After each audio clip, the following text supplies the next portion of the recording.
All right, I'm going to tell you another story. This one happened on Old Philadelphia Pike, Lancaster, PA. The actual town was Bird in Hand. Now, I'm just walking through, and this Amish guy comes up on a push bike. You can call it a scooter, but the wheels are bicycle size, and they don't have pedals, they kick. And this guy comes up, and he stops on a dime in front of me. And this is back when I used to be shaven and cleaned and newer clothes. And he turns to me and he goes, "What's going on across the street?" And we're in front of the cemetery there. Now it's an old. If you go on Bird in Hand, go up and down Old Philadelphia Pike in Bird in Hand, you'll see the cemetery, and it's got like brownstone all around it. And that cemetery has a lot of people that were Quakers that were involved in the Underground Railroad. And they're supposed to put a monument in there. This is what I read years ago. So I'm walking by it, and there's a guy in there digging, and I'm thinking he's doing plants, he's putting planting in there, and all of a sudden I look, and it's a I had a friend that dug graves. It's a grave digging shovel. It's a real long handle shovel. So I stop on a dime, and this Amish guy comes along, and he stops on a dime, and he wants to know what's going on over there. And I'm like, "You live here, right?" "Yeah." I said, "Where do you live?" He says, "Right here behind the house." I said, "You know Vicky?" "Yeah, this Vicky over here. I met her at the yard sale." I said, "You live behind there. The farm behind there is mine." I said, "Well, what's your last name?" And it turned out to be Blank. Yeah, I had a blank O as he was Hispanic. He was my vice principal of my high school. Um, anyway, his name was Blanco, but this guy's name is Blank. And I said to him, I never heard of an Amish person with the name Blank. So we get talking, and he goes, "What's going on over there?" I said, "That's a big Swede." Now, I was raised, what's a big Swede? All right, a big Swede is someone that's white. They're real tall and lanky, and they have arms like a blacksmith, an old-fashioned blacksmith. And you don't mess with a big Swede. You just don't. And I'm standing across the street next to a short Amish guy, and I'm looking at him. I'm thinking I'm 6'1", and I'm like, that Swede's got to be 7 foot something. And he's over there digging, and there's a guy in a suit next to him with a clipboard. So I told you this is how this happens. So you're like, all right, so how did this story happen? Minding my own business, walking along.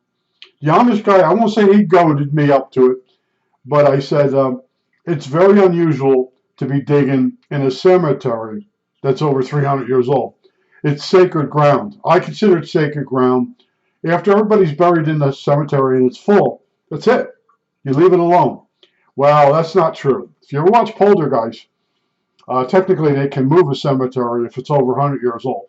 But in Poltergeist, they moved the headstones, but they didn't move the bodies or the caskets.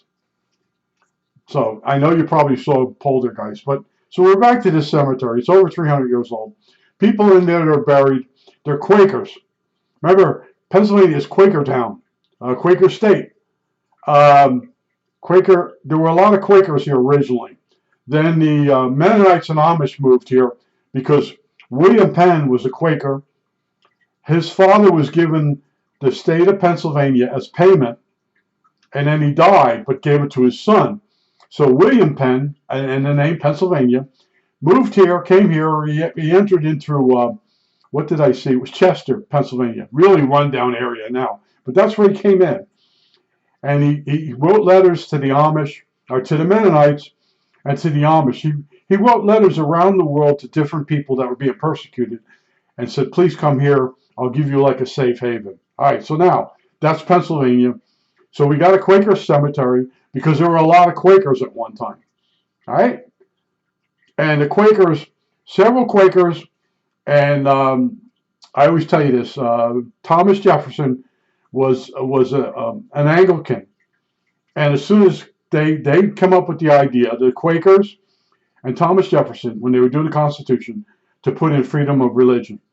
My guy, as soon as he signed that document, he became Episcopal. So I'm an English Catholic Anglican who went against the king, so I'm an Episcopalian. So here I am, I'm looking at this cemetery. I got the Amish guy to my left standing on a push bike, and like, I wonder what they're doing. I said, well, they're digging there. I said, I don't think they're going to plant a bush. I said, I'll tell you what, I'll go over there and find out what they're doing, and then I'll leave word with Vicky to tell you if I don't see you again. So anyway, I walk across the street, and you know, like I have an opening. I have an opening, stupid opening line all the time. And I said to he was a lawyer. I don't know if he was a Jewish lawyer or a Quaker lawyer. I never found that out. Now the reason you'll figure out why. I think he might be Jewish or he could be a Quaker. I don't know. And I just said to him, "Oh, you're exhuming a body?" Being funny. And he chuckled. The Swede wasn't chuckling. The Swede started eyeing me like he wanted to kill me. So anyway, I'm talking to this guy, and he tells me, all right, I'm standing there. Picture this. I'm standing right there next to where he's digging the grave. He's digging a grave in a 300-year-old cemetery. And on the ground is a burlap bag, and there's a Jewish woman in the burlap bag from New York. New York State, New York City. I don't remember. It's been too long ago. But right next to my foot is a burlap bag. And he shows me the top of the burlap bag has a rope on it. But he's telling me it's supposed to be hemp and it's tied. But I'm standing next to a dead woman, a dead body that's in a hemp bag, or no, it was a burlap bag. Yeah, these things happen to me. And it's kind of chicken to tell this story up until now. So the big Swede's there, and he's got this long shovel, and it's for burying people. So the lawyer goes through the whole thing. This is a Jewish woman from New York State or city. I think it was a city in New York. And this is where they decided to bury her. They're reopening the cemetery under some old law that once a cemetery is more than so many 100 years old, you can repurpose it. You can bury people among the other people. I consider that wrong. It's hollowed ground. You know, I don't want somebody digging my grave up because I'm over 100-something years old.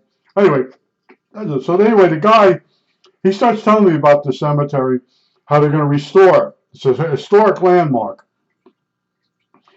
And he says, I have to go get a pencil and paper. I didn't know what he needed the pencil and paper for. So he takes off. And the Swede looks at me. He goes, you people from New Jersey. He figured out where I was from. He says, you always stick your nose in where it don't belong. And I'm standing there going, holy shit. And this guy is 7 foot something. And he's got muscles. I don't have any muscles. I got girly arms. And then the guy comes back, and then he shuts up. And this lawyer, he said he was a lawyer, and he wants to write my name and address. What's for? He goes, would you think about coming? He goes, yeah, mixed met. I said, yeah, sort of. He goes, we're restoring this cemetery, and we're going to put more people in here. It's a Quaker-owned cemetery. And he's telling me, and I'm like, I would be a volunteer? Yeah. I said, well, I'll be honest with you. I'm out for a long walk. I'm 5 miles from my house. I have no way to get from my house to here to work on that cemetery. And he goes, oh, okay. There is a bus, but you know what? It's for free, right? Yeah, no, I'm not working for free anymore. I had enough of that in my lifetime. So anyway, I leave, and I'm thinking about that Swede. You people from he said to me, shut up and listen. And you people from New Jersey always stick your nose in where it don't belong. So on the way back, I'm thinking about that guy, right? So a few weeks later, I go by, and I go back behind Vicky's house, and the farmer's not there, blank. But one day, Vicky's got a yard sale, and I start talking. She says, I was looking. She goes, they were digging in the cemetery, and they put this bag. I said, there was a woman in that bag. I said, did you see blank out there? Yeah. And I was with him. And he wanted to know. I said, well, I want you to tell blank when you see him, whatever the guy's first name was, that they buried a woman from New York, and she's Jewish. And so it's buried. They buried her pre-Civil War style, and there's all these loopholes. All right, now since then, this guy's telling me, do you know so and so? At the airport, there was a machine shop like next door to it. And I said, yeah, I sort of said hi to the guy once, never talked to him. Well, he died. He's a fireman in town. And then he goes, they buried him in the cemetery. I'm like, I don't even have to ask what cemetery. He goes, they're reburying people in that cemetery. And I'm like, so I told him the Big Swede story. He goes, you're kidding. I go, oh, I didn't actually see the woman that was first to be buried in there, but she was next to my foot in a burlap bag. He goes, you're kidding. I said, well, your fireman was buried there. He goes, yeah. I said, oh, I don't know how they buried him. Did they bury him without a casket? Did they put him in a burlap bag and put a rope around the top of it? Yeah. And he's looking at me like, oh, wow. I go, yeah. The Amish guy goes to me, I wonder what they're doing over there. I was like, and me, I'm going to go over there. I'm going to go over there and ask. And the lawyer was very friendly. He wanted me to, I think he probably was Quaker. And he's in charge of that cemetery. And they're going to supposed to put a monument in there for the family that helped with the Underground Railroad. But remember, Quakers didn't believe in slavery, even though they were the first ones basically in Pennsylvania. I won't say in the United States. They were big time. Like I said, William Penn, Quaker, his father was given the state of Pennsylvania as payment. And then William Penn come over here, and he had all this land, and he decided to fill it up. So what he did was he started writing people. He wrote the Amish, the Mennonites, and the Amish. I won't say they're intertwined. The Amish broke from the Mennonites, but he sent a letter to the Anabaptists that were being stoned to death. I won't tell you who stoned them to death. It was a shocker. Go read up on it. Who was stoning the religion that was stoning the Amish to death because they wanted to have the child join the church when they understood it rather than baptize them when they're a baby. There's a lot to this country, man. And there's a lot to Pennsylvania as far as innovations that happened here. And it's all old stuff now. It's all, everything's going to be AI and all that. Pennsylvania, a lot of steel companies, it's just this area just took off because people came here basically and were given some land, and as long as they pay taxes on it, and that's what William Penn did. He knew he had this land, but it wasn't making him any money, and then he needed taxes to make money, and he started writing these people. I don't know if he gave them any land. I haven't read really deep into it, but they came here in droves. All the persecuted white, I would say all the persecuted white people came here. Quakers, Mennonites. Yeah, he wrote to certain groups, and they came here, and they set up factories. But it's so funny. Shut up and listen. You people from New Jersey always stick your nose in where it don't belong. Yeah. Oh, yeah. I might have mentioned this video like once before on the first group. See, I had 1,000 videos up once before, and I had people trolling me because I was getting near 1,000 followers, and I wasn't gonna make money. But there are people that get jealous of you because they think you're making money with your website or your web page, your website or channel. And they start attacking you. Now I have ghosted people, and the ghosted people actually leave comments. I can't even see them, but there's people still leaving me nasty comments, but they don't know they've been ghosted. They don't know they're dead, and it tells me there's a comment, and I go there and I can't read it because they've been ghosted, and they can see that they left the comment. That's what's so cool. It's just like Craigslist. If you've ever heard of Craigslist, you can put an ad on Craigslist, and you can keep seeing it. But it's not there until you verify over the phone, because they want to sell you crap indirectly. So you place it. Oh, it's done. You look, and a lot of people I meet at the art show, I put it on Craigslist. Did you verify it over your phone? No. I said you can see it on Craigslist. Nobody else can. They go, you're kidding. I go, no. No, I'm pretty good with Craigslist. I put stuff on there in New Jersey to sell stuff to get money to buy food until I got out of there. So I got really good with Craigslist.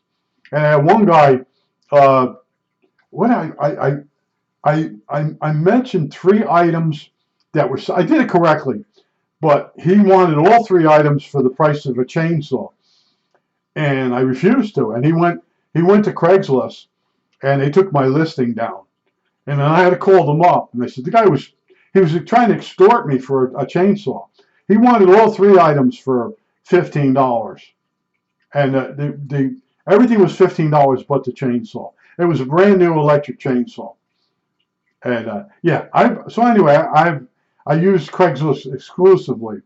And I almost every day I listed items, and people would come to my house, and I had other items on a table in the cellar, and they wouldn't leave with just the one item. And a couple of people knew I was down and out. They buy a few extra things to help me out. They go, here, I'll buy this too. And they didn't even bundle. They just, what do you want for it? I'm going to give it to you. I feel really bad for you. Because I told them the story. You know, I spent my life always helping other people. And boy, when it turned down for me, there's probably still some guys in here. The one guy, I was reading his letter the other day, one of his emails, and he came out to my house with some money. I wanted to sell him my metal lathe, and he just brought me $100. And then he says, no, I don't want the lathe. Anyway, he gave me the 100. I did pay him back. I had all these people that were actually helping me, and I paid them all back. I was in a hotel over in Belleville for a month until I got a hold of everybody that I borrowed money from. And they're like, I never thought I'd see this back. You know, you helped me. But I said, no, you really helped me out when I needed it. You know, but I just want to tell you, yeah, the Big Swede. And I looked up Big Swede, and it's a music group, and in some places it's like it's got so many variations of what it could be. But it's somebody from Sweden. They're real tall and lanky, but with big muscles. That's what I was taught. We had a kid that played basketball in high school, and they called him the Big Swede. And when you look at them from like across the basketball court, you know I'm 6'1". I know that person's taller than me. They're slim. They look taller because they're slim, and then they're white. Sometimes they have blonde hair, like they're from Sweden, which I think a Swede is. So anyway, they look like their skin texture is very white. And yeah, shut up and listen. You people in New Jersey, you stick your nose in where it don't belong. Oh boy. I think that's it. All right, that's it.